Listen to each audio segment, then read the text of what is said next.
मोहन आज अपने घर में काफी उदास बैठा होता है। उसके चेहरे पर साफ दिख रहा है कि वो बहुत बड़ी टेंशन में है। तभी उसकी पत्नी शांति पीछे से आती है और उसके बगल में बैठ जाती है। वो मोहन को इतना उदास देख रही होती है और फिर पूछती है, मोहन जी क्या हुआ? आप आज फिर ऐसे ही खाली हाथ और मुंह लटकाए बैठे हैं। आप इतने परेशान क्यों हैं? कुछ तो बताइए। क्या बताऊं शांति, समझ ही नहीं आ रहा कि आखिर क्या करूं। मेरा तो दिमाग ही काम करना बंद कर गया। देखो मेरी पानी पूरी अब बाजार में ढंग से बिक नहीं रही है। आज भी आधा सामान वैसे का वैसा वापस ले आया हूं। अब जब पानी पूरी नहीं बिकेगी तो घर का खर्च कैसे चलेगा? और सबसे बड़ी बात, हम अपनी कविता की शादी कैसे करेंगे? तुम तो जानती हो ना कि लड़के वाले साफ साफ दहेज की डिमांड कर रहे हैं। यहाँ हमारा रोज का काम ही नहीं चल रहा, तो हम उन लालची लोगों को इतना सारा दहेज कहाँ से ला कर देंगे? मुझे तो अपनी बेटी की फिक्र खाए जा रही है। अजी आप इतना दिल पर मत लीजिए। काम है, कभी कम चलता है तो कभी ज्यादा। आप इतने परेशान क्यों होते हैं? ऊपर वाला बैठा है ना, वो जो भी करता है अच्छे के लिए ही करता है। हमें हार नहीं माननी चाहिए। इस तरह दोनों पति पत्नी आपस में बात कर रहे होते हैं कि तभी उनकी बेटी कविता आती है। वो काफी देर से दरवाजे के पास खड़े होकर अपने मम्मी पापा की सारी बातें सुन रही होती है। उसे बुरा तो लगता है।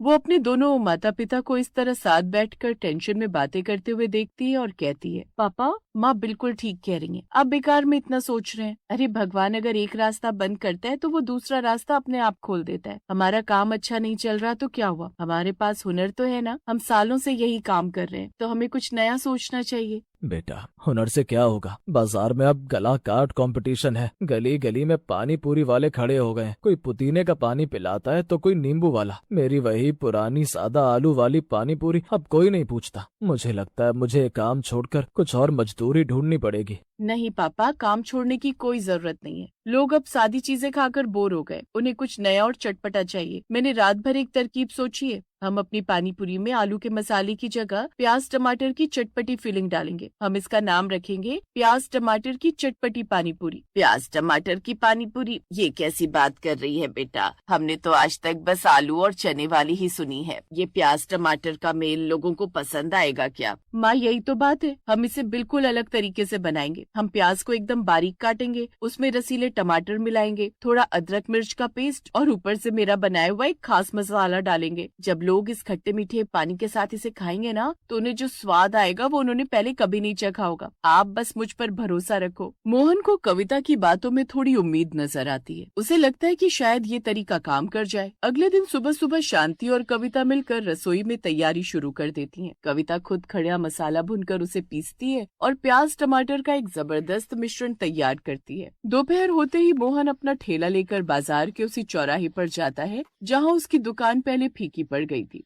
आओ भाई आओ, शहर की सबसे अनोखी पानी पूरी खाओ। प्याज टमाटर वाली चटपटी पानी पूरी। एक बार खाओगे तो उंगलियां चाटते रह जाओगे। आओ आओ। मोहन की आवाज और नया बोर्ड देखकर लोग रुकने लगते हैं। तभी कॉलेज से लौट रहे कुछ लड़कों का झुंड वहाँ आता है। उनमें से एक राहुल नाम का लड़का कहता है, अरे अंकल, ये प्याज टमाटर वाली पानी पूरी क्या नई चीज है? हमने तो आज तक बस आलू वाली खाई है। जरा एक प्लेट खिलाना, देखें तो इसमें सही में क्या जादू है। अभी खिलाता हूँ बेटा, ये मेरी बेटी की खास रेसिपी है। एक बार खाओगे तो बाकी सब भूल जाओगे।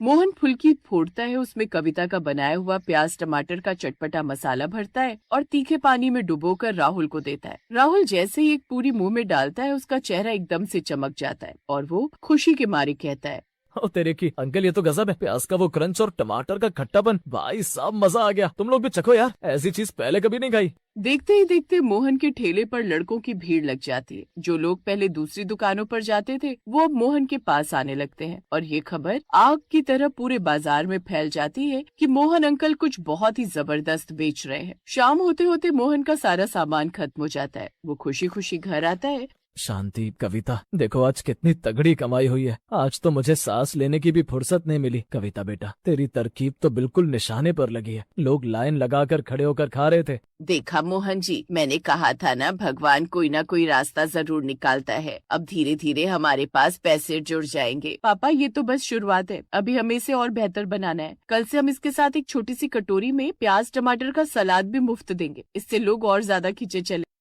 कविता की ऐसी बातें सुनकर अब सभी लोग बहुत खुश हो जाते हैं और अगले कुछ हफ्तों में मोहन की दुकान पूरे इलाके में टॉप पर पहुंच जाती है। अब मोहन को अपनी बेटी की शादी के लिए पैसे जोड़ने की उतनी टेंशन नहीं होती, लेकिन बाजार में जब कोई तरक्की करता है तो जलने वाले भी आ जाते हैं। पास की गली में एक दूसरा पानीपुरी वाला, जिसका नाम लल्लू था, वो मोहन की कामयाबी देखकर जलने लगता है और वो एक दिन अपने कुछ दोस्तों के साथ मोहन के ठेले पर आता है और उससे कहता है, क्या मोहन भाई, क्या जादू कर दिया है? ये प्याज टमाटर डालकर लोगों को बेवकूफ बना रहे हो क्या? पानी पूरी तो आलू से ही बनती है। ये सब नौटंकी बंद करो। भाई मैं किसी को बेवकूफ नहीं बना रहा, लोग अपनी मर्जी से आ रहे हैं और उन्हें स्वाद पसंद आ रहा है। तुम भी अपना काम करो, मैं अपना कर रहा हूँ। देख लेना, ये तुम्हारा नाटक ज्यादा दिन नहीं चलेगा, लोग वापस मेरे पास आएंगे।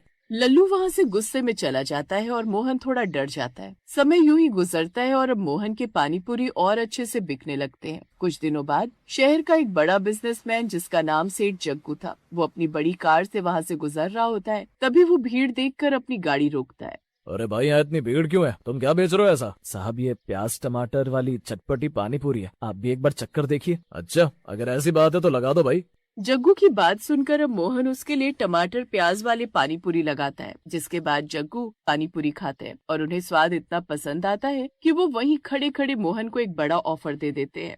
मोहन, तुम्हारे हुनर इस छोटे से ठेले के लिए नहीं है। मेरी शहर में सबसे बड़े मॉल में एक खाली जगह है, क्या तुम वहाँ अपनी दुकान खोलना चाहोगे? मैं तुम्हें सारा सेटअप करके दूंगा, बस तुम्हें स्वाद वहाँ पहुँचाना है। साहब मैं तो गरीब आदमी हूँ, मॉल में दुकान ये तो मैंने कभी सपने में भी नहीं सोचा था। सपना नहीं, अब इसे हकीकत बनाओ भाई, कल मेरे ऑफिस आ जाना। जग्गू की बातें सुनकर मोहन बहुत खुश हो जाता है, क्योंकि उसकी तो जैसे लॉटरी लग जाती है और वो घर आकर सारी बात बताता है, जिसके बाद वो मॉल में दुकान लगाने के लिए राजी हो जाता है। अगले कुछ दिन बाद जब मॉल में मोहन की दुकान खुलती है तो दुकान खुलते ही उसकी कमाई 4 गुना बढ़ जाती है। समय यूं ही गुजरता है और अब वो अपनी बेटी कविता के लिए शहर का सबसे अच्छा रिश्ता ढूंढने लगता है। तभी एक दिन एक बहुत बड़े घर से रिश्ता आता है। लड़का बैंक में काम कर रहा होता है। जब वो लोग कविता को देखने घर आते हैं तो मोहन थोड़ा हिचकिचाता है।